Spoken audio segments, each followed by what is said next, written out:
Febe Fariña Pestano, dos apellidos de la zona de la que procede muy habituales, y es el cronista oficial de Arafo y archivero, lo digo para que le caigan encima a todos los que estaban hablando mal de los archivos, y seguramente él podrá responderles mejor que nosotros, ¿no?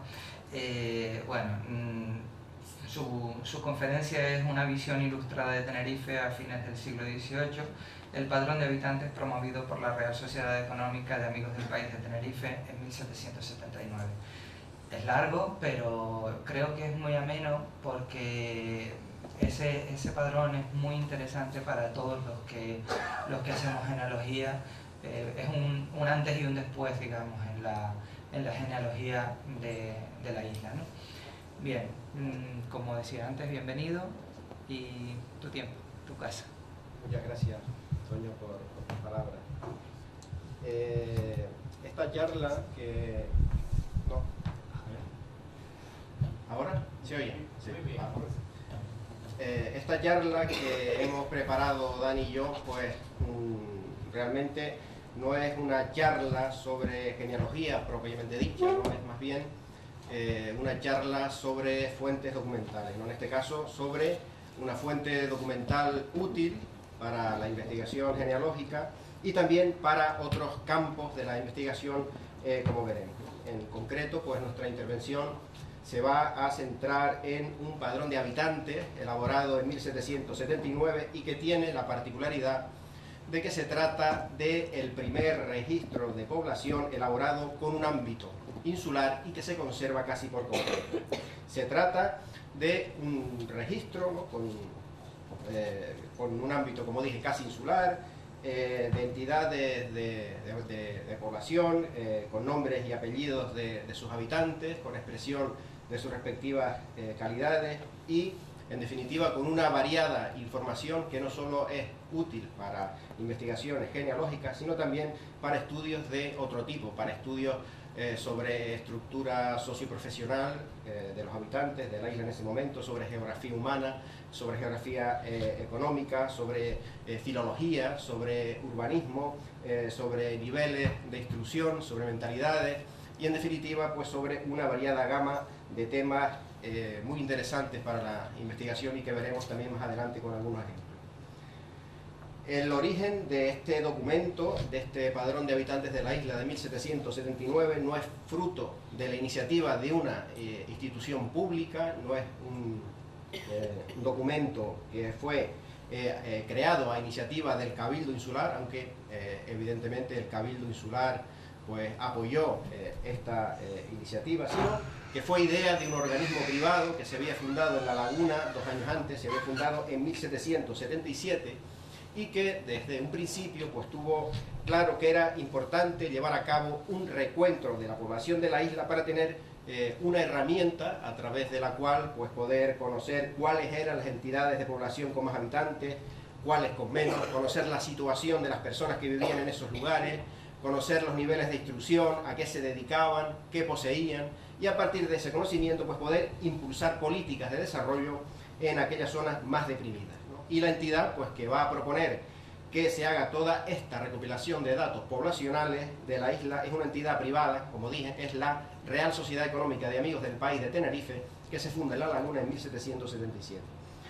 Yo creo que es interesante para comprender un poco qué es lo que impulsa a todos estos personajes ilustrados que forman parte de los amigos del país, que pertenecían a las élites de la época, nobles, militares de alto rango, clérigos, altos funcionarios, pues qué es lo que les lleva a interesarse por hacer un recuento de la población de la isla, y en ese sentido pues yo creo que es interesante pues un poco ver los orígenes y los fines y los intereses de las sociedades económicas que empiezan a crearse en esos años, ¿no? Y en concreto pues los orígenes de la económica lagunera, que es la institución que va a capitalizar pues todo este proyecto de elaboración del padrón. Los precedentes de estas sociedades económicas pues se encuentran en unas tertulias que empiezan a formarse a principios del siglo XVIII, en la que se reúnen personajes pertenecientes a las élites de la época. Son personajes imbuidos del espíritu de la Ilustración, que estaban convencidos de la importancia de la razón, de los progresos científicos y de la educación como factores esenciales para lograr el progreso de la humanidad. Con el paso del tiempo, pues esas tertulias de amigos van evolucionando, y ocurre que en el País Vasco una de esas tertulias, la llamada tertulia de Azcoitia, auspiciada por el conde de Peñaflorida, pues se va a convertir con el paso de los años en la Sociedad Vascongada de Amigos del País, ¿no?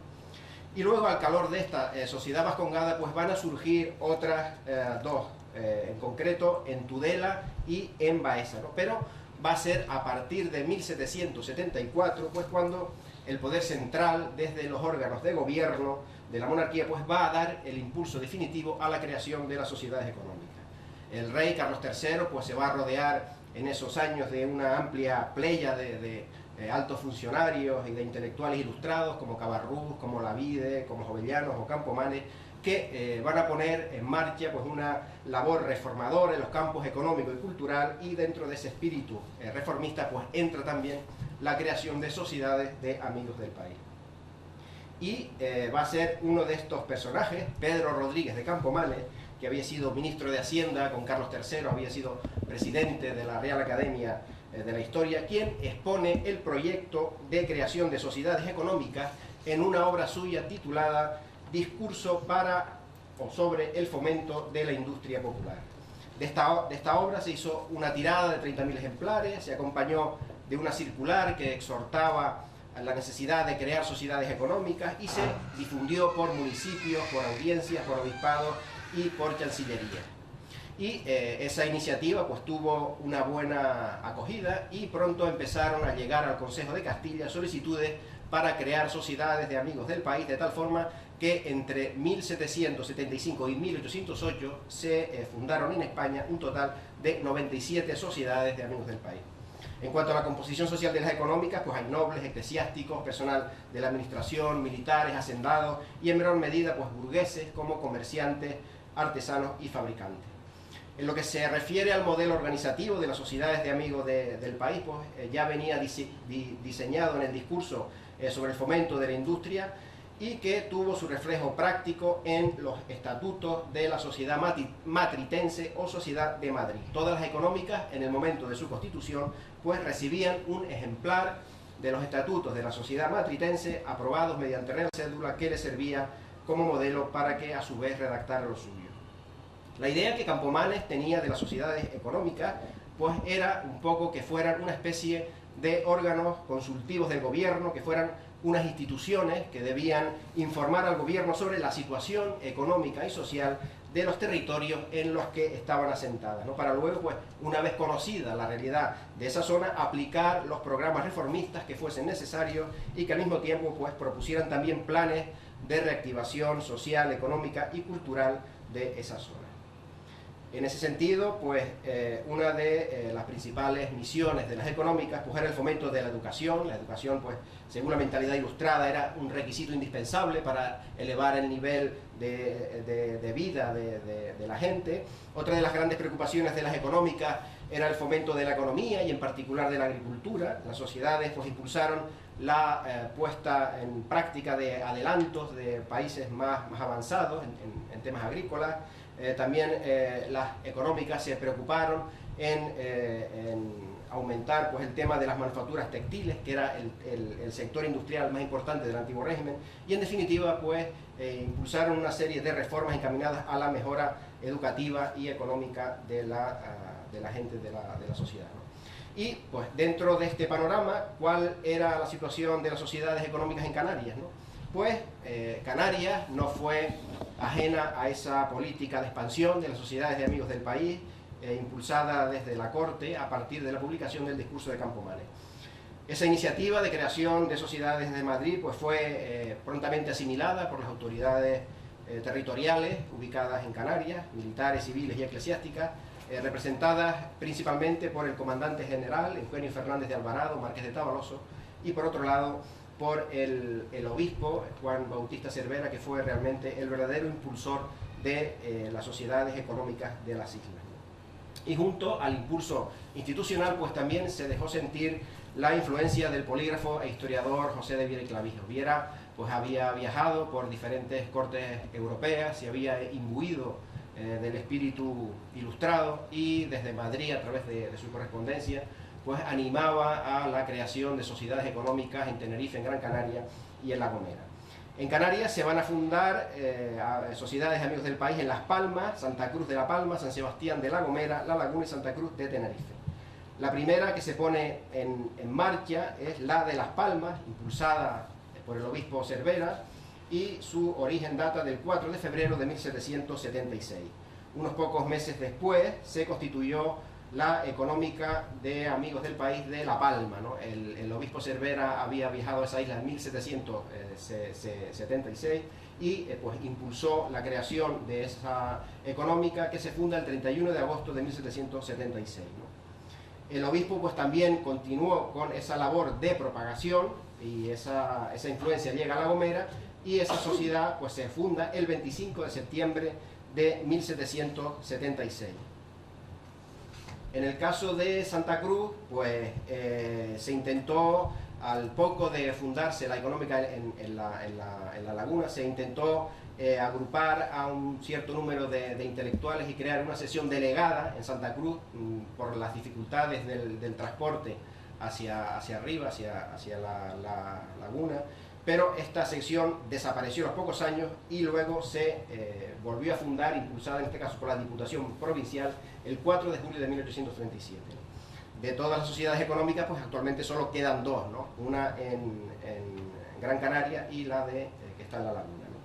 Y es precisamente la Sociedad de Amigos del País de Tenerife, fundada en 1777, la que realmente nos interesa en esta charla, porque es el organismo que va a impulsar la confección de este padrón de habitantes de 1779, ¿no? En este caso no tuvo tanta influencia pues el obispo Cervera, y en este caso fue el Cabildo Insular, con el apoyo del comandante general, pues realmente quienes impulsaron la creación de la Sociedad Económica Lagunera.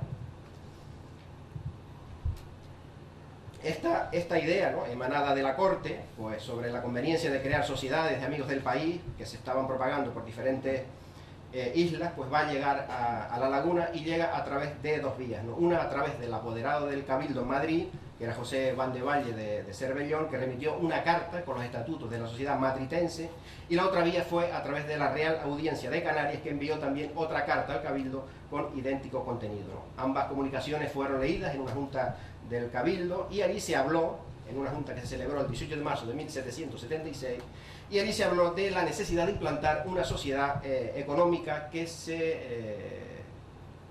empezara pues un poco a potenciar la actividad agrícola, principalmente la vid y el cultivo de morales de seda. El Cabildo pues buscó el apoyo del comandante general y nombró a una comisión encargada de la redacción de los estatutos, que debían tomar como referencia por los estatutos de la sociedad matritense. En sucesivas reuniones del Cabildo pues se trataron asuntos relacionados con la fundación de la Sociedad de Amigos del País, se elevaron al rey los estatutos para su aprobación, y se empezaron a buscar personas entre las élites de la isla, pues con la idea de celebrar una junta fundacional y de empezar a nombrar pues los cargos de la junta directiva, ¿no? Esa reunión se celebró el 15 de febrero de 1777, y el primer director pues fue Tomás de Nava y Grigón Porlier, quinto marqués de Villanueva del Prado. A lo largo de las primeras sesiones de la económica, pues se plantearon también diferentes ámbitos de trabajo. Se organizaron comisiones que habían de rendir cuentas de sus investigaciones para conocer el número de artesanos y sus ordenanzas, modo y medios para desarrollar su industria. Se trató el negocio de las hilaturas de seda, del embarque de harina, y también pues se iniciaron algunas de las campañas para las cuales se habían creado las económicas, como era la investigación sobre manufactura y sobre la necesidad de elaborar padrones de vecinos, de vagos y de menesterosos. Y es precisamente pues esa necesidad de conocer el estado de la población de la isla la que impulsa la económica, con la colaboración del Cabildo Insular, pues a elaborar un padrón de habitantes con carácter insular, ¿no? Esa idea de contar con un registro de población como instrumento para conocer el estado del pueblo es una idea que ya había sido sugerida en el discurso práctico de la industria popular de Campomanes, ¿no?, al que hemos hecho alusión anteriormente, ¿no? En el discurso se decía, entre otras cosas, que la numeración de un pueblo es un barómetro político de su aumento o disminución y ha de ser uno de sus cuidados anuales. La Sociedad de Amigos del País se dedicará desde su erección a formar el estado de la provincia y renovarle continuamente, porque de este modo se hallará en disposición de discurrir con cálculo y acierto. Debe pues medirse el valor de la población más que por el número de habitantes, con atención a la industria de cada uno y a los que viven aplicados u ociosos. Ya desde las primeras sesiones de la económica, pues se trata de la necesidad de elaborar un padrón. En la Junta de 8 de marzo de 1877 se habla de procurar los padrones de la isla para venir en conocimiento de su actual vecindario. A este pensamiento han contribuido las consideraciones de que la numeración del pueblo es un barómetro político de su aumento o disminución y debe ser uno de los cuidados anuales de la sociedad. Que la lista de los habitantes, su clasificación por sexos, edades y ocupaciones forman el fundamento de los discursos relativos a la población. Que sin este conocimiento puntual y circunstanciado de cada provincia y una vigilancia permanente de sus variaciones, las demás clases de las sociedades carecen del conocimiento del aumento o decadencia de la población, industria actual y comercio interior y exterior de la provincia. Por tanto, los ilustrados tenían claro que la forma de conocer el estado de la nación es a través de listas de habitantes con sus respectivas calidades y que toda esa información pues les va a permitir saber cuáles eran los territorios más atrasados y cuáles los menos atrasados. En un primer momento, la económica no se va a plantear que se elaborara un padrón, sino que va a solicitar del corregidor unos padrones de la isla que en su día se habían hecho por mandato del comandante general, pero al parecer esos padrones no quedaron copia, salvo el de la ciudad de La Laguna. El asunto se volvió a retomar a mediados de 1778 y se sacó a colación una real cédula acerca de plantíos y conservación de monte, según la cual los corregidores debían elaborar padrones y listas puntuales y legales y justas de los vecindarios de pueblos, aldeas y pagos de esta isla, con especificación de sexos, edades, estados y ocupaciones, u oficios y ejercicios y las demás notas y noticias conducentes a los expresados designios. Habría que esperar hasta comienzos de 1779, que será cuando el corregidor pues, ordene se libren despachos a los alcaldes de los pueblos de la isla para que formen padrones de los territorios de su jurisdicción, y a quienes también, pues en caso de hacer falta, pues se les iba a mandar un modelo para que hubieran las menos dudas posibles a la hora de cumplimentar los diferentes padrones, ¿no? Estos padrones debían cumplimentarse por el escribano público, donde los hubiere, o en su defecto por el fiel de fecho o persona inteligente y de la confianza del alcalde, y que se llene todo y sin omisión alguna. De esa forma se remitieron 34 oficios a los distintos alcaldes para que elaboraran los padrones, ¿no? Se mandaron oficios a Santa Cruz, Valle de San Andrés, Taganana, Tegueste, Tejina, Tacoronte, Valle de Guerra, El Sausal, La Matanza, La Victoria, Santa Úrsula, Villa de la Rotava, Puerto de la Rotava, Relejo de Abajo, Relejo de Arriba, Higa, San Juan de la Rambla, La Guancha, Ico de los Vinos, Garachico, El Tanque, Los Hilos, Buenavista, Valle de Santiago, Guía, Deje, Chasna, que incluye Arona, Vilaflor de Chasna y San Miguel de Abona, Granadilla, Arico, que incluye Fasnia, Huimar, Candelaria, que incluye Arafo, El Rosario, Geneto y la ciudad de San Cristóbal de la Laguna. Esos padrones se van a ir elaborando poco a poco y poco a poco ya van a empezar a llegar a la laguna, ¿no? En agosto de 1779 llegan los censos de los dos realejos, del Rosario, Santa Úrsula, El Tanque y La Victoria.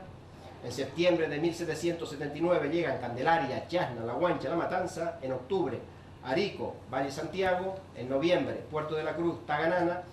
Y en 1780, La Laguna, Valle de Guerra, Tejina y Tacoronte. Y luego, sin fecha, pero generalmente pues nosotros creemos que esos censos se hicieron pues también a fines de 1700 y que son pues Higa, San Juan de la Rambla, Adeje, Guía, Tegueste, Valle de San Andrés y Buenavista. Algunos pueblos se encontraron con dificultades a la hora de elaborar estos padrones, como fue el caso de Arico, ¿no? Cuyo padrón se remitió con retraso, se remitió en octubre de 1779, y el alcalde achacó el retraso a la carencia de personas con habilidades suficientes en el arte de escribir, ¿no? Desafortunadamente, de esta serie documental que se custodia en el archivo de la Real Sociedad Económica de Amigos del País, pues en la actualidad solo se conservan 27 padrones, ¿no? De todo este grupo, ¿no? Y que están encuadernados en 3 volúmenes, faltando por tanto 7 de estos censos, ¿no? Algunos de ellos, pues curiosamente, centrados en las poblaciones más importantes de la isla, ¿no? Pues faltan Garachico, Granadilla, Huimar, Ico de los Vinos, La Rotava, Santa Cruz, Los Hilos y Geneto, ¿no? Teniendo en cuenta esta circunstancia, pues podríamos pensar que las poblaciones que faltan pues no llegaron en ningún momento a efectuar el encargo del corregidor, ya sea por falta de interés, por falta de tiempo o por falta de recursos destinados a esta acción, o también se podría explicar la no presencia de estos 7 importantes censos en la colección de la económica, pues pensando que esta ausencia responde a pérdidas ocurridas en el transcurso de la vida archivística de la entidad, con posibles sustracciones, malas ubicaciones, deterioro por una mala conservación, etcétera, y que nos privan pues de tener esa visión global de la isla de Tenerife a finales del 800. ¿no? Nosotros pensamos que los padrones que faltan no se llegaron a realizar nunca, porque a cada uno de los padrones se le adjudicó en esa época una numeración correlativa, empezando por el 1, que corresponde a la laguna, luego falta el número 2, luego el número 3, que corresponde al relejo de abajo, el 4 a Deje, el 5 a la Guancha, luego faltan los números 7, 8, 9 y 10, e incluso da la impresión también que los padrones de la laguna, de Valle de Guerra, Tejín y Tacoronte, a los que hemos aludido anteriormente, pues que eran listados de hombres y no de unidades familiares, recopilados con fines militares o defensivos, pues fueron hechos de una manera apresurada, pues para intentar paliar que no se hubieran hecho en tiempo y forma esos censos. Vamos a ver, a empezar a ver distintos ejemplos puntuales del censo. Intentaremos explicar pues también a través de estos ejemplos el interés que tiene para la investigación en diferentes campos, no solo para estudios genealógicos e históricos, sino también para otras disciplinas, como hemos dicho. Aquí tenemos, por ejemplo, la primera página del padrón de Buenavista, en la que se dice que el padrón fue hecho por Francisco de Armas, o alcalde real, en cumplimiento del orden del corregidor, a solicitud de la Real Sociedad Económica de Amigos del País. Y en este ejemplo, pues vemos, creo que se puede ver más o menos, ¿no? Se puede leer un poco, ¿no? Bueno, este ejemplo, este es el listado que se elaboró en La Laguna, en concreto, en la zona que se refiere a la calle de Herradores, y es claramente un listado de hombres con capacidad o no para tomar armas, ¿no? Dice, si ustedes se fijan, dice calle de los Herradores, empezando por la Concepción, en casa de las de Camejo, 6 pipas vacías. Mateo Romero, vendedor de pescado, 30 años de edad, capaz para tomar armas. Andrés Suárez, filiado, tiene un fusil con bayoneta, fuera del regimiento. Ángel Gonzalo Amador, filiado, tiene un fusil fuera del regimiento. José Luis, de 15 años, Eugenio Luis, de 15 años, sus entenados, ¿no? Entenados, sinónimo de hijastro, ¿no? Por las que el censo pues también sirve para estudios filológicos de palabras en desuso, ¿no? Del conjunto de los 27 censos existentes en la económica, pues se puede hacer una primera clasificación atendiendo a la tipología utilizada en su elaboración y presentación, ¿no? Ya hemos visto que estos listados de hombres, que en el caso de Valle Guerra, Tejina y la Laguna, pues eran esos listados de hombres listos para tomar armas.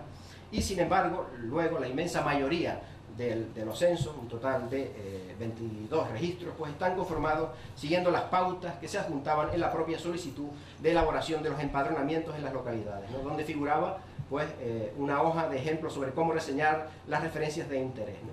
Y luego otro subgrupo de padrones, el que se elaboró en formato tabla numérica, ¿no? Que son 2 casos, casos de Buenavista y La Matanza, ¿no? Aquí tenemos un ejemplo de un censo en formato de tabla, en el que se relacionan las calles, las personas, y luego pues las edades, si son hombres, mujeres, labradores, si siembran, viñateros, jornaleros, zapateros, horchilleros, tejedoras, hilanderas, caldereras, ausentes en Indias, etc. Todas estas descripciones se acompañan también de breves reseñas de su nivel económico y social, ¿no? Hay interés también en reflejar el número y calidad de las cabezas de ganado que se posean, así como de las tierras trabajadas en el caso de que sean agricultores. Revisando además el cumplimiento de lo prefijado en aquellas pautas que se hicieron para el conjunto de los censos, pues se puede subdividir en varias tendencias, ¿no? Por un lado hay censos que reflejan escuetamente pues, referencias demográficas y económicas, como es el caso de Valle Guerra, Tejino, La Laguna, aquellos que incluyen ya referencias demográficas y económicas y sociales, digamos, que se van ampliando en contenidos, como puede ser el caso de Arico, de Candelaria o Taganana, y por último, censos que pormenorizan referencias demográficas, económicos, sociales e incluso morales, como es el caso del Tanque o el Puerto de la Cruz. En relación a la caligrafía, pues existen algunos de ellos, como por ejemplo este de La Guancha, que presenta una caligrafía pues propia de una persona no muy diestra en el uso de la escritura, siendo pues por el momento un galimatías, ¿no? De renglones torcidos, palabras sin acabar, errores ortográficos, tachones, y que bueno, no es un reflejo, ¿no? del propio estado en que se encontraban pues muchos pueblos alejados de la isla, ¿no? Aquí pues se lee con dificultad Antonio Hernández, casado, edad 30 años, su oficio es labranza, que sembrara 3 hanegas de trigo y otros granos, pasa regularmente. Y por el contrario, pues también existen otros con una cuidada caligrafía, como el del barrio de La Hoya del Puerto de la Cruz, que se lee sin esfuerzo, ¿no? Padrón del vecindario que compone el barrio de La Hoya, de este puerto de la Orotava, con explicación de sexos, edades, estado, ocupaciones, oficios y ejercicios, con las más notas conducentes conforme reales órdenes, año de 1779. Doña Josefa Viera, viuda, 56, don Luis Cabeza, presbítero, hijo, 28, doña Bárbara Cabeza, hija, viuda, 29, sabe coser y bordar, doña Rosalía, hija, 4, doña Luisa, hija, 3, Bernardo, criado, 4, nota. Se mantiene esta casa a expensas de su hijo don Luis, no tiene la mayor comodidad, aunque la tuviera. Sobre el lenguaje empleado, pues salta a la vista que estos censos pues, es muy rico, son muy ricos en giros, en términos que han quedado en desuso, como el término entenado, que hemos visto con la transcripción íntegra que se está haciendo de estos padrones, pues se va a poder recuperar un patrimonio interesante de lexicología, posiblemente usual en aquellos últimos años del siglo XVIII, especialmente en el ámbito rural o fuera de las principales localidades, pero hoy totalmente en desuso, ¿no? Dentro de todos esos términos en desuso podemos distinguir palabras referidas a oficios o labores como fragüero, serviciala, pescador de tierra, panadear, gañán, como sinónimo de agricultor, rústico que trabaja jornal, palanquín, que es el que lleva cargas de un lado a otro, está acomodado, cuando se refiere a una persona que vive bien, la sementera, refiriéndose a trabajos de labranza, es poco o no tiene mucho despacho, si su negocio no tiene mucho éxito, pasa con cortedad o es de buena resistencia, ¿no? Esto lo podemos ver en este ejemplo. Tenemos aquí a Juan Hernández, su edad 45 años, su oficio fraguero, ¿no? Que trabaja en una fragua. O Andrés del Rosario, 44 años, su oficio palanquín. Hay vocablos también de índole personal o descriptiva, como que es despilfarrado, como sinónimo de andrajoso, desarrapado, impertinente, solícito, desperdiciado, como sinónimo de que gasta más de la cuenta, habilidoso, o por el contrario, de poco espíritu. Un desperdiciado, pues nos lo encontramos en el río de Arico, ¿no? Felipe Santiago, su edad 56 años, su oficio zapatero, trabaxa, es desperdiciado, está infeliz, sabe leer, escribir. Juana Cabrera, su mujer, su edad 38 años, no tiene oficio. Josefa Cabrera, hija, edad 13 años, pide limosna. Felipe Santiago, hijo, edad 10 años, pide limosna. Y Sebastiana María, hija, edad 4 años. Otras palabras en desuso que aparecen en el documento es jumento, como sinónimo de burro, traficar, entendido por comerciar, o las vinculadas al parentesco, relaciones personales, como cuando quieren reflejar en el censo que dos individuos son gemelos, la expresión que más aparece es son de un mismo vientre, son de un vientre, o también aparece la expresión uterino o uterina para reflejar esta misma relación, ¿no? Es el caso de estos dos gemelos, Juan y José Pereira, hijos, son de un vientre. Su edad 30 años, ayudan a su padre en la labranza y jornal, no han tomado estado. Y también aparecen canarismos, como arrear, por arrear, cuando se habla del oficio de aquellos transportadores de mercancías con sus burros, ¿no? Tenemos a este de Arafa, Juan Baute, su edad 49 años, su oficio es jarrear con dos mulos o burros que tiene para su manutención, pasa regularmente. La fotografía que vemos de la isla en el padrón es terrible, ¿no? Los niveles de pobreza que se ven pues son muy elevados, ¿no? Con hombres en muchos casos emigrados, con la mujer trabajando, soportando además el peso del hogar, con niños incorporados al mundo del trabajo desde edades muy tempranas, con ínfimos niveles de instrucción, y en el polo opuesto pues hay un mínimo de gente que pasa bien, o tiene caudal, empleados los términos que se utilizan, que sabe leer y escribir, y de todo esto pues vamos a ver también diferentes ejemplos, ¿no? Desde el punto de vista demográfico, pues vemos también a una isla que presenta un poblamiento desigual, con marcadas diferencias entre el norte y el sur, como con distinciones también entre lo que es el núcleo principal de una localidad con respecto a sus pagos aledaños, ¿no? En este sentido, pues nos hemos encontrado con el puerto de la Orotava, en el que en el centro del pueblo pues se empieza a sentar una incipiente burguesía comercial, con extranjeros de vida acomodada, y que contrasta con el barrio de La Ranilla, por ejemplo, donde la pobreza que deja entrever el padrón pues es estremecedora, ¿no? La media demográfica de las unidades familiares es de una pareja con dos o a lo sumo 3 hijos, siendo raro encontrar también matrimonios sin ningún hijo y con casos excepcionales de hasta 8 o 9 hijos, ¿no? En aquellos casos de jóvenes con una edad superior a 14-15 años que no están casados, pues aparecen referenciados como que están castos o que no han tomado estado. Tampoco es del todo inusual pues haya referencias a personas de determinada edad adulta que aún son mozos o mozas y en su mayor parte pues también viviendo en condiciones de aislamiento o soledad en sus domicilios respectivos o encargados del cuidado de sus padres o hermanos. Queda atestiguado también en el censo el predominio del número de viudas sobre viudos, una proporción que bien podía alcanzar el 10/1, lo que añadido al gran número de maridos ausentes pues revela una vez más la importancia de la migración por un lado y por otro del papel de la mujer como sostén de la unidad familiar, ¿no? En este caso pues hay un ejemplo del realejo de abajo, de la calle del medio. Tenemos a Francisco Jácome, edad 46 años, casado, molinero, ausente en Indias. Francisca Machín, mujer del dicho, edad 28 años, ejercicio el de su marido. Domingo Grillo, entenado de los dichos, edad 28 años, ausente en India. Carlos Jácome, hijo de los dichos, edad 4 años, su ejercicio llevar trigo para el molino. Desde luego, el padrón es un documento muy importante para estudiar el papel de la mujer en esta sociedad de fines del siglo, como sostén del hogar, como encargada de la educación de los hijos y en este caso pues trabajando en el oficio del marido ausente y con hijos trabajando desde edades muy tempranas.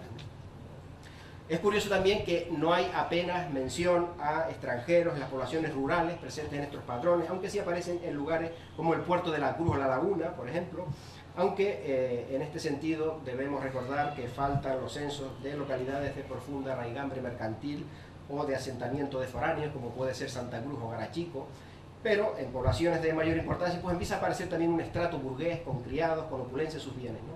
Y también pues dentro de las élites de la isla pues aparecen también otros segmentos demográficos asociados a la nobleza insular o a los cargos públicos de funcionariado o de profesiones liberales, ¿no? En lo que se refiere al estrato burgués del puerto de la Cruz están los White, cuyo apellido se castellanizó a Blanco, como una importante familia de comerciantes, ¿no? Tenemos a don Nicolás Blanco, 50 años, comerciante, doña Bárbara, su mujer, 38, sabe bordar, don Bernardo, hijo, 9, ausente en Londres, doña Isabel, hija, 7 años, también ausente en Londres, don Nicolás, hijo, 6, ausente en Londres, a lo mejor estudiando probablemente, doña Catalina, hija, con 4 años ya aprende a leer, doña María, hija, con 1, don José Blanco, 58, gobierna la casa, don Nicolás Mahony, 24, escribiente, Alessandro, esclavo, 26, María Gracia, criada, 24, Antonia, criada, 40, Lucas Gomero, criado, 29, José, criado, 22, Rosa del Rosario, criada, 23, y nota, esta casa es de conveniencia y se considera con caudal.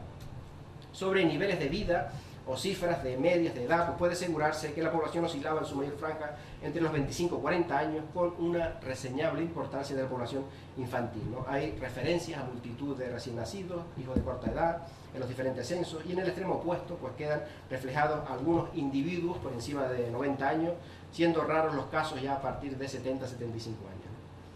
Entre los rasgos que debemos destacar, por encima de la globalidad de referencias, es que estos censos evidencian un extremado nivel de pobreza de la población insular, ¿no? Con marcadas diferencias económicas y vitales entre los habitantes censados, ¿no? Lo normal es que en los censos encontrar la referencia a que este o aquel individuo son pobres, sumamente pobres, insolventes, pobres de solemnidad, lo pasan mal o trabajosamente, ¿no? Esta es una pobre mujer del barrio de La Ranilla, Isabel Carrasca, 62, sabe hacer encaje, Juana María, familiar, 52, sabe hilar, y en la nota se dice que la dicha Isabel es pobre, de solemnidad y se mantiene con vender aguardiente y mistela. Lo que tienen los documentos como estos padrones es que reflejan tanto a las clases dominantes como a las clases oprimidas, ¿no? Y en este sentido son desde luego muy interesantes porque este segmento de gente no suele aparecer en muchas tipologías documentales, ¿no? Tenemos, por ejemplo, el caso del padrón de Adeje, donde aparecen censados los habitantes de la importante Casa Fuerte, ¿no? Con el capitán Francisco del Castillo Santalices al frente, ¿no? Y aprovechando que está Nelson Díaz Frías, pues recomiendo encarecidamente la lectura de su libro de Historia de Adeje, donde detalla con pelos y señales pues toda la historia de esta Casa Fuerte y hace referencia, por supuesto, a este padrón, ¿no? Aquí tenemos en la Casa Fuerte del excelentísimo señor Marqués de Bélgida, y en ella saber el capitán don Francisco del Castillo Santa Alice, su edad 50, casado, doña Catalina Iriarte, su mujer, su edad 39 años, doña Catalina del Castillo, su hija, su edad 3 años, don Francisco del Castillo, su hijo, su edad 1 año, doña María del Castillo, su hija, su edad 1 año, María Betancor, su edad, viuda, criada, María de Fría, su edad, viuda, criada, Bárbara Hernández, etc. Y luego, en la nota, se dice que esta casa es de caudal, tiene 5 vacas, 4 bueyes, 1 yegua, por lo que mira a dicha casa fuerte, se dice el marqués de Bélgida, es casa de mayorazgo, tiene 47 bueyes, 14 burros, 14 burras, 23 yeguas, bueno, y se saltó, vamos a ver.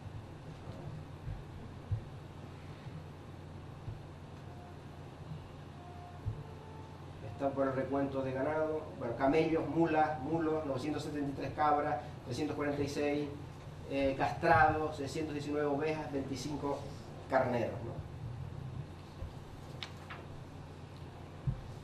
Es evidentemente interesante también para el estudio de la ganadería, ¿no? Esta descripción de la cabaña pues nos sirve también para confirmar la preponderancia de la cabra en el ámbito pastoril, seguida pues también de lejos por ovejas, por cerdos, ¿no? También pues aparecen bueyes, vacas, camellos o burros que suelen ligarse a actividades de labranza, así como de caballos y yeguas a labores de arriero o a profesiones liberales como medio de transporte, ¿no? Y no todos los censos lo reflejan, pero también aparecen reflejadas las colmenas dentro del espectro económico insular, con alusiones también a los higos, al mosto, la cebada, el millo, las papas, también en clara referencia a las realidades económicas, incluso gastronómicas del momento, ¿no? Siguiendo con el padrón de Adegi, como dije antes, pues podemos conocer no solo a las clases dominantes, sino también a las clases oprimidas, ¿no? En la Casa Fuerte vivían un total de 57 personas, de las que 21 eran esclavos y 5 libertos, ¿no? Aquí tenemos a varios esclavos, ¿no? Domingo Rodríguez, su edad 20 años, esclavo. Francisco del Rosario, su edad 27 años, esclavo. Marina García, su edad 25 años, libre. Antonio García, su hermano, su edad 23 años, esclavo. Domingo García, Antonio García, esclavo. Y en la nota se dice que todos estos que están dentro de esta casa fuerte son criados y esclavos del señor Marqués de Bélgida. Su bienestar solo depende del acomodo de su amo, así pasan los más miserablemente. En relación a los niveles de instrucción, pues se advierte que se le da interés al hecho de saber leer y escribir, ¿no? Y se consigna incluso a los ausentes que poseen pues esa rara virtud en aquella época, ¿no? Aunque son pocos los individuos que tienen a su alcance una educación primaria, ¿no? En algunas localidades pues se especifica que los niños andan a la escuela y puede llegarse incluso a señalarse la existencia de pequeños centros educativos, ¿no? Suelen definirse a quienes poseen conocimiento, bien de escritura, lectura, de contar, como personas hábiles y que son sumamente valiosas para la comunidad, ¿no? Como este personaje de Arico, que seguramente a Octavio le va a sonar. Octavio pues tiene un blog que es muy interesante también para conocer la historia y los personajes del sur de esta isla, y hace unos días pues colgaste la biografía de este personaje, del capitán, del militar Diego Antonio de Torres, hace yo creo que un par de días que la colgaste, ¿no? Y curiosamente pues traje el ejemplo, ¿no? Aquí tenemos a un personaje importante de Arico, don Diego Antonio de Torres, viudo, su edad 70 años, su oficio labrador, pasa con toda comodidad, sabe leer, escribir y de muy buena luz de razón. El capitán de milicias provinciales, don Juan Antonio Torres, hijo, su edad 31 años, atiende a las labores de su padre, sabe escribir, es hábil y de buena nota. Por otro lado, resulta también tremendamente curioso comprobar la gran cantidad de personas con discapacidad que aparecen reflejados en los censos, ¿no? Que van desde lesiones de miembros, aparecen términos como cojos, mancos, tullidos, problemas sensoriales, sordos, ciegos o desórdenes mentales, ¿no? Se emplean términos como fatuos, locos, dementes. Y aquí tenemos el caso de Juan Díaz Márquez, parece que dice soltero, su edad 50 años, jornalero, está pobre, infeliz, y Virgida García, hermana, su edad 44 años, loca. A veces se utilizan eufemismos también para describir una posible discapacidad intelectual, ¿no? Lo cual es lógico también teniendo en cuenta que los diagnósticos de este tipo de síndrome son bastante recientes, ¿no? Aquí tenemos a esta persona, a Josef, hijo, 17 años, del que se dice que es medio simple. En esta familia, por ejemplo, del puerto de la Cruz, pues tenemos aquí a Nicolás hijo, 17 años, es poco hábil y sabe leer, ¿no? Porque parece que este chico tenía capacidades para unas cosas y para otras no, ¿no? Y luego aquí abajo, más abajo está María Olivera, 80 años, inhábil, ¿no? Seguramente, pues, a lo mejor por razones de edad, pues estaría en cama, ¿no?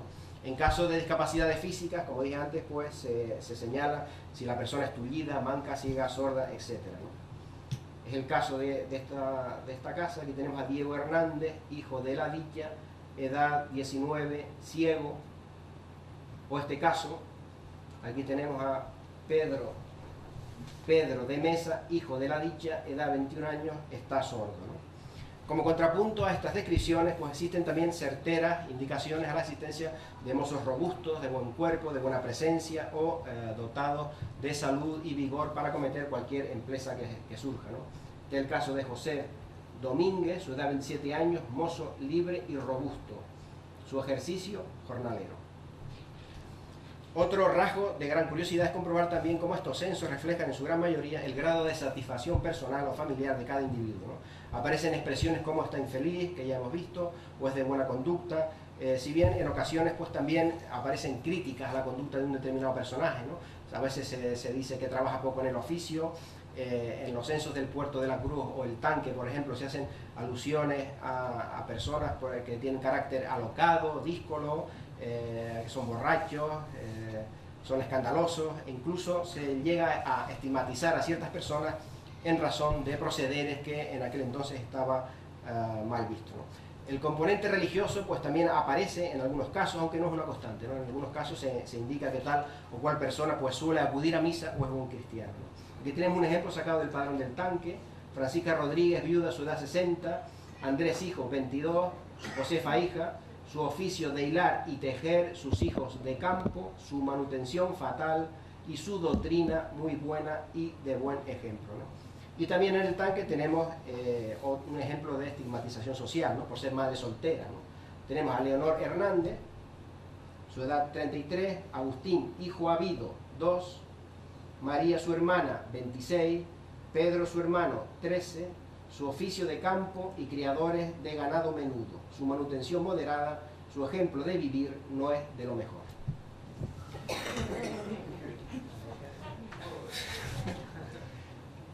Como es obvio, pues en los censos figuran pues todo el repertorio de profesiones usuales en aquellos años, ¿no? Labrador, jornalero, pastor, marinero, pescador, zapatero, tonelero, sedero, albañil, carpintero, herrero, gañán, llegando a aparecer incluso parteras, estanqueros, mayordomos, medianeros, etc. Y es por tanto, como dije al principio, una fuente documental de primer orden para hacer estudios sobre estructura socioprofesional de la población. Nos encontramos con ejemplos de profesiones, por ejemplo, muy característicos de determinados pueblos, ¿no? Como por ejemplo las profesiones relacionadas con la mar y con la alfarería en Candelaria. En Candelaria tenemos, en este caso, este personaje, Teodoro Pérez, su edad 50 años, su oficio navegar de marinero a las Indias, no le falta para su pasar, y Catalina Pestana, su mujer, su edad 30 años, se ejercita en hacer loza. Y luego María del Carmen, hija, su edad 3 años, ha de ser habilidosa, ¿no? Probablemente es una indicación a que esta niña pues ya se está iniciando posiblemente en el trabajo de su madre,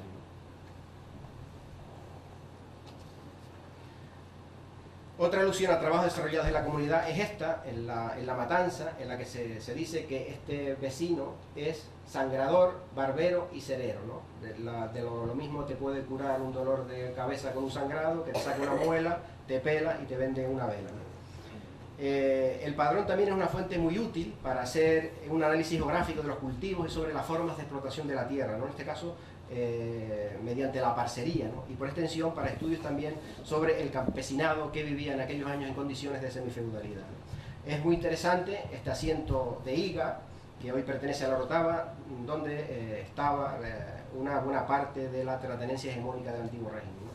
Aquí tenemos, por ejemplo, a Pedro Reyes, casado, su edad 37 años, medianero de Hacienda de Viña, y aquí tenemos a Gaspar Hernández, casado, su edad 43 años, mayordomo de Hacienda de Señorío. En este ejemplo es de Arafo, se trata de José Alonso Fariña. su edad 42 años, su oficio andar siguiendo pleitos ajenos, sería una especie de abogado, de hombre bueno, ¿no? Tiene una yunta de vacas, tiene 2 cochinos, pasa medio regular, está pobre. Ana García, mujer del dicho, su edad 40, sabe hilar y tejer, tiene cuidado con la educación de sus hijos. Josefa, hija de los dichos, su edad 24 años, sabe hilar. José, hijo de los dichos, su edad 22 años, ausente en India. Bernardo, hijo de los dichos, su edad 20 años, ausente en India. Juan, hijo de los dichos, su edad 19 años, está acomodado. Agustín, hijo de los dichos, su edad 15 años, su oficio, guardar cochinos y vacas. María, hija de los dichos, su edad 10 años, no tiene oficio. Lucas, hijo de los dichos, su edad 9 años, no tiene oficio. Y en el último párrafo, Rafael, hijo de los dichos, su edad 7 años, sin oficio, ¿no? Vemos estos casos, ¿no?, que a pesar de la corta edad se dice que no tiene oficio, ¿no?, lo cual nos puede dar una idea, por un lado, de los bajos niveles de instrucción y de la necesidad, por otro, de que los niños se incorporen cuanto antes al ámbito del trabajo. El padrón también está lleno de referencias curiosas, ¿no?, en esto de las ocupaciones, ¿no? Aquí tenemos un ejemplo de una familia del Realejo de Arriba. Aquí tenemos a Antonio Hernández Oliva, su edad 50 años, oficio de tejedor. Manuela de Amarante, parece que dice, su mujer, su edad 30 años, su ejercicio, hilar, bailar y cantar. Antonia, hija, su edad 18 años, se ejercita en hilar y hacer media. Amaro, hijo, su edad 11 años, se ejercita en devanar seda. José, hijo, su edad 8 años. Pasan la vida malamente, pero divertido. Algo hardcore. Algo salvaje. Pero la profesión más singular de todas las que hemos visto en estos censos es la de un señor de La Matanza, José Feble, 57, casado con Manuela Afonso, su mujer, 59, María, hija, 22 años, y este hombre sabe leer y escribir, tiene conocimiento en los tiempos y dicen que habla a las ánimas. Y tiene un hijo en India. Por lo que estamos aquí ante un espiritista, de un medium del siglo XVIII, ¿no? Es de luego la ocupación más singular de todas las que hemos visto, ¿no? Es curioso que se hable, ¿no?, de una persona que habla con las ánimas.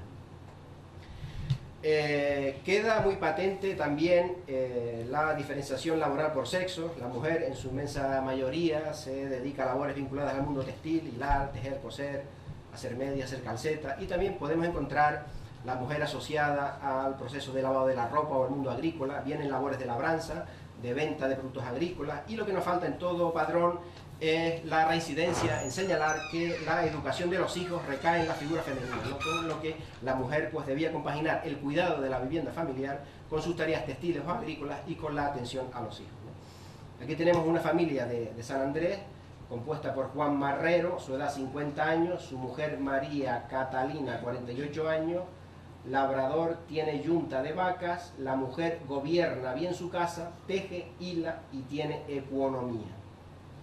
Sobre la mujer cae el peso de la educación de los hijos, y en caso de que esta persona no los eduque bien, pues es a ella a quien se le recrimina, ¿no? Como es el caso de esta familia, compuesta por Vicente Pérez, su edad 40 años, ejercicio jornalero, pasa con trabajo. Josefa Rodríguez, su mujer, edad 38 años, ejercicio andar por los campos, vendiendo especias, no cuida de la educación de los hijos. Blas Pérez, hijo de los dichos, edad 12 años, ejercicio guardar pavos ajenos. Agustín Pérez, hijo de los dichos, edad 10 años, ejercicio jugar y pedir limosna. Hilario Pérez, hijo de los dichos, edad 6 años, pide limosna. Francisca Pérez, hija de los dichos, edad 3 años, y Julián Pérez, hijo de los dichos, edad 8 meses. Los hijos también pues suelen repetir o seguir el oficio del padre o de la madre según el sexo, ¿no? Y siempre pues haciendo gala de una obediencia y sometimiento ciego a sus padres, ¿no? En este caso de María Beatriz, viuda, su edad 65 años, su oficio tejer, hilar, está pobre, no tiene más arbitrio. Rosalía, hija de la dicha, su edad 37 años, se ejercita en el mismo oficio de su madre, es moza de estado honesto. Y María, hija de la dicha, es moza, su edad 30 años, se ocupa en el oficio de su madre. Es revelador también que la mayor parte de estos registros censales lo conformen una pareja, salvo que el hombre pues, esté viudo o la mujer ausente, ¿no? Y junto a, pues, a los padres están los hijos, pues también siendo inusual encontrar a otros parientes residiendo en la casa familiar, ¿no? Muy de vez en cuando pues puede parecer un suegro, una suegra, un hermano, un sobrino, y apenas pues también hemos encontrado referencias a huéspedes o acompañantes, ¿no? Parece seguirse, por tanto, un canon establecido por las costumbres de la época, una regla no escrita, ¿no?, que dibujan a la unidad familiar en torno al hombre, la mujer y a sus hijos. En este asiento, sin embargo, vemos que la unidad familiar pues, está compuesta de más miembros, ¿no? Y aparecen también otras cuestiones que hemos comentado: el empleo de palabras en desuso, el rol de la mujer, alusiones a posibles discapacidades o al estado de determinados miembros del clan, ¿no? Tenemos aquí a Juan Lorenzo Tejera, su edad 34 años, su oficio es sembrar alguna cosa, cuida algunas huertas y tiene un jumento para bajar leña y venderla. Tiene 2 vacas de medias. Su mujer, Josefa Cortés, su edad 46 años, cría a sus hijos en buena educación, gobierna su casa. Tiene 2 hijas de 4 y 3 años, 2 hermanos huérfanos en su compañía, Florencia Eulalia, 19, y Vicente Antonio, que guarda las vacas y el burro. Este tiene poco espíritu y es como alejadillo de miembros. Su edad 16 años, la Florencia hila y hace olla, esta casta lo pasa regularmente. Como no podía ser menos, pues también los censos son una fuente de primer orden para conocer la toponimia principal de las diferentes localidades, ¿no?, al subdividirse la mayor parte de los padrones en barrios, en calles y en pagos, ¿no? En muchas ocasiones nos llegan topónimos arcaicos que son de un valor inestimable para corroborar el origen o pervivencia de un nombre, ¿no? Casos como el Aserradero, Taucho, Iserce, Terés Menadeje, La Zarza, Icor, La Sabinita en Arico, Amance, Cuevecitas en Candelaria, Aguchones, Almáciga en Taganana, etc., ¿no? Aquí tenemos, por ejemplo, la evidencia documental de que, a ver, es lo anterior, de que existían asentamientos de gente en los pagos de Taucho, el Aserradero y Teresme en Adeje. En algunos casos, y ya para acabar, pues se describen los núcleos de población con sus límites y extensiones, como es este del río de Arico, ¿no? Pago del Río confina por la parte del norte con el que ya tiene anotado de la Cisnera, y puede haber cuasi legua de uno a otro, etcétera, etcétera, ¿no? Y ya el último ejemplo pues es un resumen del pueblo de Buenavista. Está un poco pequeño, pero bueno, yo se los leo un poco, ¿no?, en la que se nos dan datos de profesiones, de población, de cabaña ganadera, de historia, de urbanismo, de plantío, e incluso de costumbres y de mentalidades, ¿no? Empieza hablando pues que contiene esta jurisdicción 343 vecinos, 1450 almas, 663 hombres, 791 mujeres, luego fanegas, 1155 fanegas, luego empieza a hablar de las profesiones: viñateros, jornaleros, tejedores, hilanderas, calceteras, con su número. Luego empieza a hablar también de la cabaña ganadera, más abajo: caballos, yeguas, ovejas, cabras. Luego dice que tiene 4 clérigos ordenados, 6 frailes franciscanos en un convento, una parroquia de 3 naves, luego tiene 3 plazas, la primera muy grande y cuadrada, su alhóndiga contiene 80 arrobas de trigo. Luego sigue hablando aquí más abajo pues de los conquistadores, la mayor parte, casi todo es de señores, marqueses, condes y personas de la primera nobleza, que puede ser una alusión, ¿no?, a los condes de Siete Fuentes, que era la familia hegemónica, ¿no?, de ese lugar. Y también pues nos habla un poco de los conquistadores. Los primeros fundadores de este pueblo fueron algunos de los conquistadores de estas islas. Luego habla también un poco del urbanismo, ¿no? Dice por aquí: las calles de este pueblo son anchas, rectas, las más enteramente arrugadas, ¿no? Portuguesismo, ¿no?, que refiere a la existencia de casas. Está fundada en un llano. Luego aquí: las viñas propias para vinos dulces están en las faldas de los riscos, ¿no?, una alusión a la viticultura heroica, ¿no? Las demás es de sementeras. Luego dice que sus habitantes son muy aplicados a embarcarse a la América, y las mujeres se acomodan porque no todas pueden casarse. Dicen que este terreno incita a la lujuria a causa de la cercanía al mar y del temperamento caliente y poca extracción de vino. Un señor obispo, según tradición, le puso el nombre de Buenavista, y luego sigue con más datos, ¿no? La verdad que podíamos seguir con más aspectos durante horas sobre el padrón, ¿no? que es pues una verdadera joya. Hoy en día es el documento estrella de la Real Sociedad Económica de Amigos del País, el documento que más se pide por parte de los investigadores, ¿no? Actualmente se está digitalizando, se está transcribiendo también para hacerlo accesible mediante una edición en papel. Y nada más, yo pues simplemente como miembro también de la Junta de Gobierno de la Económica, invitarles, si algún día pasan a La Laguna, a que visiten la casa, visiten su archivo, y a los investigadores pues también que investiguen en él, que consulten el padrón, y que el archivo de la Económica pues también tiene fondos documentales muy importantes para estudio de la genealogía, como el Fondo Ascani Montemayor, el Fondo Moure, etc. Y nada más, muchas gracias por su atención.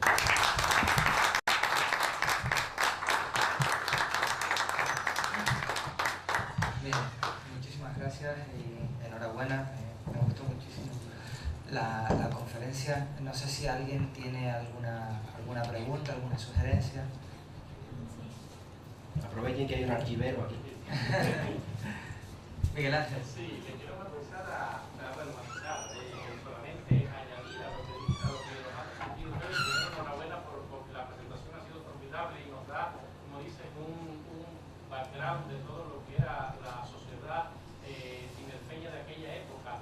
Cómo hay palabras en las que acotas que han caído en desuso aquí y que en otros lugares con trayectoria tan cercana con Canarias como es mi Cuba natal se siguen usando. En Cuba no se usa para nada la palabra hijastro, se usa la palabra entenao. Entenao para hablar de un hijastro. Todo el mundo sabe que un hijastro. La gente cuando pregunta, ¿qué es un entenao? Pues el hijo postizo, o sea, el otro, pero se usa mucho la palabra. Y la palabra para definir a una persona todavía en la sociedad del siglo XXI que tiene pues una posición cómoda en la sociedad es acomodada. O sea, se sigue diciendo la palabra acomodada con mucha nivel popular. Y son cuestiones de estas así. Y el reflejar y analizar los padrones ya no desde el punto de vista demográfico por lo que aporta, sino por lo sociológico, por todo esto que hemos ido detallando tan minuciosamente.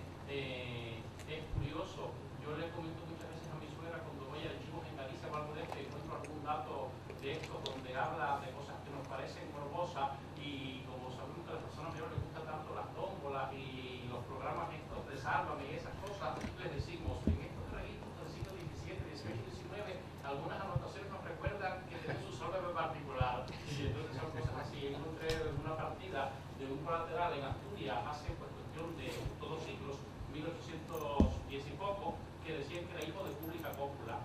Digo, habrán ido a la plaza del pueblo a hacer el amor para decir que no estaban casados. O sea, sí, es una cosa muy curiosa. Pero bueno, nada, enhorabuena. No sé, ¿alguna cosa más? Yo quisiera felicitar a Feba, me ha encantado la exposición tuya, y he echado un poco de menos alguna alusión al padrón de Chasna, pero bueno, no todo es posible estando en Chasna, y simplemente hacer una precisión filológica que a lo mejor Toño no se estará de acuerdo conmigo, ¿no?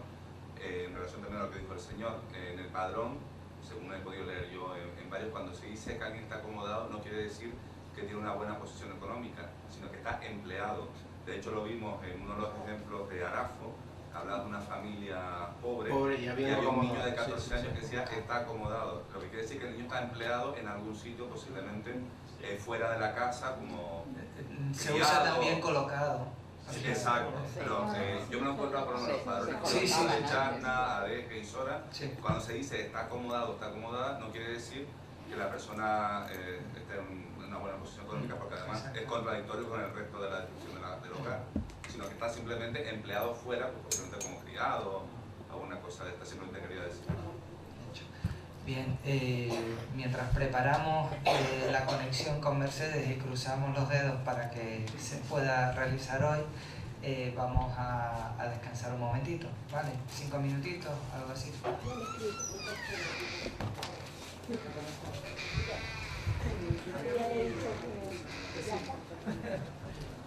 Tenemos al otro lado del charco a Mercedes Olivares de Ardiles. Antes de nada me gustaría pedirle disculpas públicamente por el problema que tuvimos ayer. Se nos cayó internet, desapareció completamente, no solo en la sala sino en el centro cultural, y tuvimos que suspender la conferencia. Es la primera vez que esto nos ocurre y bueno, y por eso quiero pedirle disculpas a Mercedes. Ella muy amablemente se ofreció a celebrar su conferencia en cualquier otro momento, y teniendo en cuenta que en este momento ella está celebrando también sus jornadas de genealogía e historia familiar en Chillán, pues doblemente hay que darle las gracias, porque tiene que estar con un ojo en un lado y con el otro en el otro, ¿no? Bueno, antes de nada, pues Mercedes, tienes el público mirando y atentos todos a ti. Voy a decir solo 2 o 3 cosas. Mercedes es profesora de genealogía e historia familiar en Chillán, como decía. Es también una experta en indexación como Sonia. También otra bloguera incansable. Lleva dos blogs al mismo tiempo, no sé cómo lo hace porque yo no podría ni uno, y lleva 2. Y no sé, le he leído algunas cosas y le he mirado algunas cosas de genealogía para niños, algo muy interesante, en lo que también se está moviendo Sonia, y quizás por ahí vaya un poco la idea de trabajo que también la sociedad ya ha empezado a mover, ¿no? La sociedad de genealogía nuestra de aquí. Bien, Mercedes, tienes la palabra a partir de ahora y bienvenida a la tierra de tus antepasados. Hola, buenas tardes. Es un gran honor y un privilegio el que se me ha concedido de poder compartir con ustedes en estas jornadas maravillosas que están organizando. Y como bien dice José Antonio, pues no, es la tierra de mis antepasados. Y lo que he preparado lo he hecho con mucho amor. Siento una conexión grande con ustedes y bueno, no en vano llevo sangre de canaria en mis venas. Lo que voy a hacer ahora es hablar un poco en cuanto a ese antepasado y cómo lo que ha llegado a ser en Chile y su descendencia. No tiene nada que pedir disculpas respecto al asunto de internet, porque suele suceder. He estado en otras videoconferencias y le decía a Sonia hace un rato, internet tanto que te quiero y tanto que me hace sufrir. Es como un novio que se porta mal, pero lo necesitamos. Entonces, muchas gracias por darme esta oportunidad y pucha, es un honor para mí y nada que disculpar. Perfecto, cuando tú quieras podemos empezar. Ok.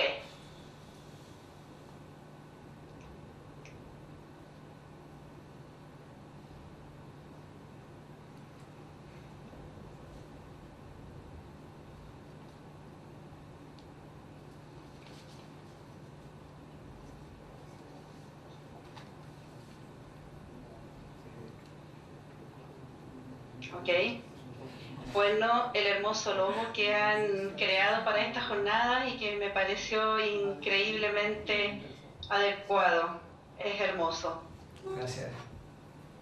Siempre pensaba, al investigar acerca de mi antepasado, cómo fue que llegó acá a nuestro país.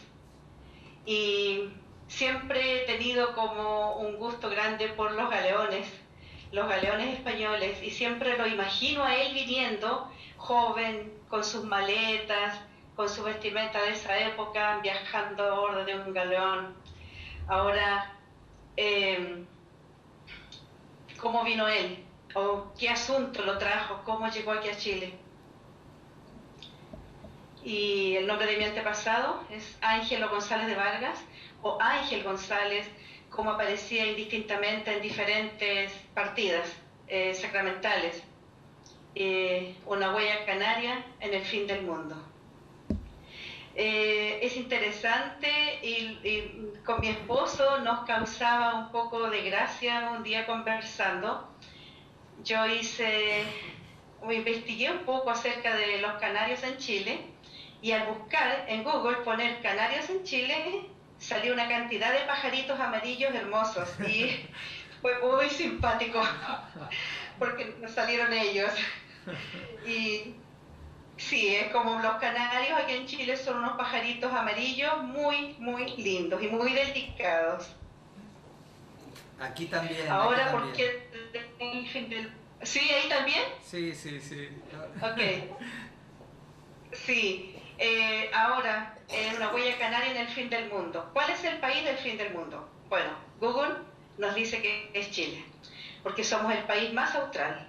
Estamos casi colgando, casi nos caemos. Ahí estamos, colgando en el Pacífico. Yo creo que un terremoto un poco más fuerte que el que tuvimos en el 2010 nos saca del mapa. Entonces somos el país del fin del mundo. Aquí está su ubicación en América del Sur. Y el aspecto y la loca biografía de nuestro país. Largo, largo y muy angosto y muy delgado. Tenemos todos los climas y tenemos todo lo que necesitamos. Ahora, en la quinta región, en Valparaíso, era un puerto muy importante en aquellos años, y lo sigue siendo. Fue donde Ángelo González de Vargas contrae matrimonio en el 1695. Esta es la primera aparición en nuestro país, hasta donde se ha podido documentar. No, en la partida sacramental no muestra la edad que él tenía, pero se supone que era un joven. Esta es nuestra bandera, estos son nuestros símbolos patrios de este hermoso país. Bueno, a este país, al fin del mundo, llegó este canario de nacimiento y su descendencia está esparcida a lo largo y ancho de este, pero también han cruzado las fronteras como familiares y conocidos a los cuales conozco personalmente, que se han instalado en Australia, Noruega, Miami, y allá han formado ramas familiares, de los que yo conozco personalmente.